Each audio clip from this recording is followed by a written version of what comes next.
Okay, next question பாருங்க.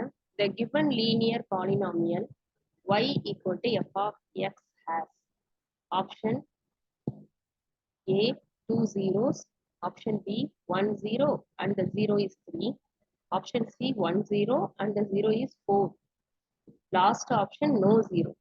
இப்போ இதில் செக் பண்ணீங்கன்னா linear polynomial y equal to f of x. இந்த f of x உடைய அந்த லைன் வந்து இந்த கிராஃப்ல எங்க போகுதுன்னு பாருங்க. y ஆக்சிஸ்ல இந்த இடத்துல டச் பண்ணுது, x ஆக்சிஸ்ல இந்த இடத்துல டச் பண்ணுது. இப்போ கேட்டிருக்கிறது எத்தனை ஜீரோஸ், நம்ம பார்க்க வேண்டியது x ஆக்சிஸ்ல எத்தனை இடத்துல வந்து அது கிராஸ் பண்ணி போகுது, டச் பண்ணி போகுது. இப்படி பார்த்தா ஒரு இடத்துல தான். அப்போ 1 0 1 0 1 0லயும் 2 ஆப்ஷன் கொடுத்துருக்காங்க. 1 0ங்கிற பாதி ஆன்சர் கரெக்ட். செகண்ட், அந்த ஜீரோவுடைய வேல்யூ என்ன? அந்த ஜீரோவுடைய வேல்யூ வந்து 3.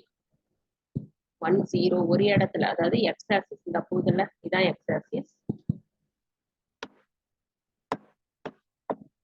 இந்த எக்ஸ் ஆக்சிஸ்ல அந்த ஒரு இடத்துல டச் ஆகுது. ஸோ 1 0, அந்த ஜீரோவுடைய வேல்யூ வந்து 3. ஓகேவா? ஸோ ஆப்ஷன் பி தான் ஆன்சர்.